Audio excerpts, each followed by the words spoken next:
one thing I've noticed quite a lot of is that children have been dragged into this quite a lot, and quite a lot of children have been arrested.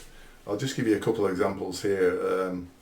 Outside the International Hotel in Aldershot, I think it's a 15-year-old girl.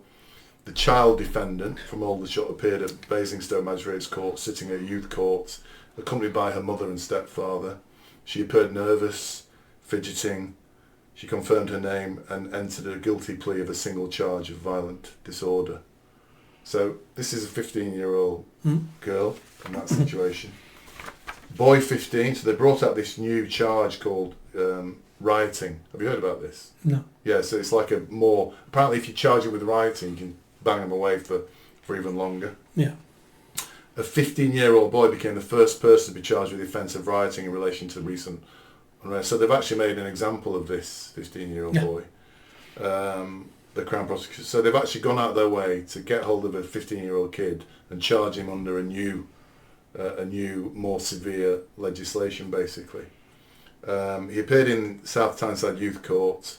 Rioting is an offence that carries a maximum penalty of 10 years in prison. I don't know what his charge was. There's a number of other examples I've got in my notes here where children have been specifically charged and maybe convicted to youth custody. I don't know what's gone on.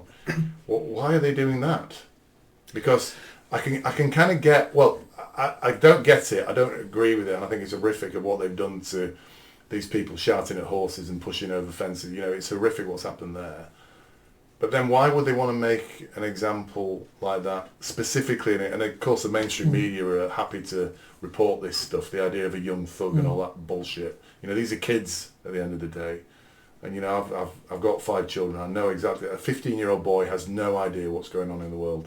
In my view, I know you may have different views because you've got a different background to me. But, so they seem to have gone out of their way to deliberately entrap and convict and prosecute children in this recent process. What's going on there? 30, 40 years in this country now, we bend over backwards not to prosecute children, especially for the first-time offences, especially because once you've pulled them into the criminal justice system, they're more likely to remain in the criminal justice system and more likely to re-offend. That's according to the experts. Whether that's true or not, I don't know, but that's the standard excuse, the standard reasoning. The reason why they've done that to these children is the same reason why they've gone for the adults.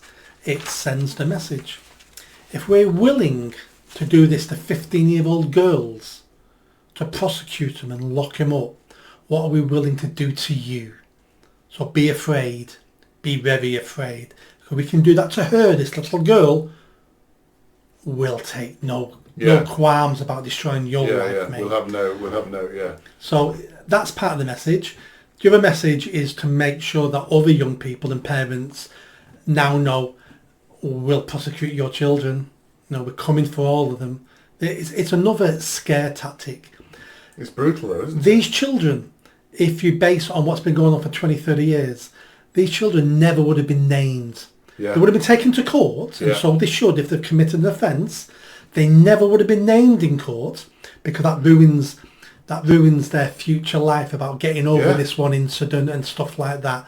They're making political examples of children. It's a serious thing for a child to be involved in something like that, to get that on your record or whatever, isn't it? Well, any of these children now who go for a job, and as an employer, I do this, I usually Google their name to see what's online about them. So whenever they go for a job now, a decent job, the employer will Google their name and go, race riots. Do you think they're getting that job now? They're not getting any decent job now. So it's a further example, as in 1984, of this is just stamping on your face, basically. Yes. Just a little bit more of it. Here we are. So everybody else can see what we're doing. Yeah. And you will be afraid of us. And I just think that is horrific. That you can be involving children in this, that you can be arresting them, that you can sending them to detention centres. I've not got a problem with arresting them. I've not got a problem with detaining them if that's what the law states because of their crime. Young people at 15 know what they're doing. I've met lots of violent disorder young people who need locking up.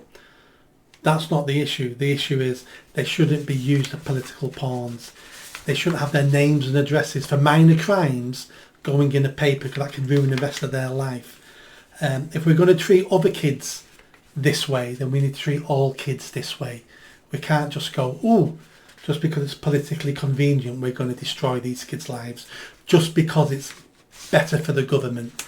I want equal-handed justice in this country, not it all depends when you committed your crime and what you're actually doing, and that dictates. And what the political motive Exactly, behind, I just don't want that. Did you enjoy that video? I think you did. Come on now, hit that bell, subscribe, comment. Let's build this channel. I need more followers, I need more subscribers. Be part of the journey. See you soon.